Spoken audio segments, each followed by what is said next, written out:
आज बात करते हैं भारतीय संविधान की और जानते हैं इससे जुड़ी कुछ सबसे दिलचस्प बातें। पता है, भारत का संविधान दुनिया का सबसे लंबा लिखा हुआ संविधान है।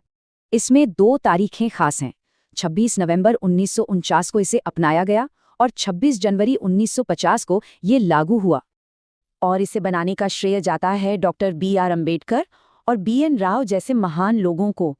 शुरुआत से अब तक हमारा संविधान काफी बदला है। इसमें कई नए हिस्से और आर्टिकल्स जुड़े हैं। चलिए अब बात करते हैं मौलिक अधिकारों की, जो हर भारतीय नागरिक को मिले हैं। ये वो बेसिक राइट्स हैं जिनकी गारंटी संविधान देता है और अदालतें इनकी रक्षा करती हैं। समानता से लेकर संवैधानिक सुरक्षा तक ये 6 अधिकार हमारे लोकतंत्र की नींव हैं। लेकिन वो कौन सा एक अधिकार है जो बाकी सभी अधिकारों की रक्षा करता है? इसे संविधान का हृदय भी कहा जाता है।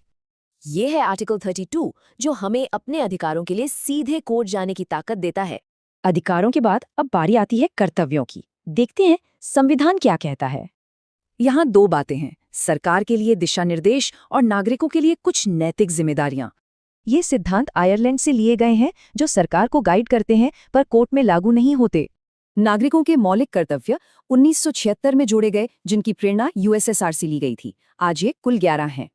हमारा संविधान कोई पत्थर की लकीर नहीं, बल्कि एक लिविंग डॉक्यूमेंट है जो वक्त के साथ बदलता है। और ये बदलाव मुमकिन होता है आर्टिकल 368 से, जो संसद को संविधान में संशोधन करने की शक्ति देता है। जैसे कि 42वां संशोधन, ये इतना बड़ा था कि इसे मिनी कॉन्स्टिट्यूशन तक कहा जाता है। इसके ठीक उलट 44वें संशोधन ने मौलिक अधिकारों को फिर से मजबूत करने का काम किया। दिलचस्प बात यह है कि हमारा संविधान ब्रिटेन, अमेरिका और आयरलैंड जैसे कई देशों से प्रेरित है।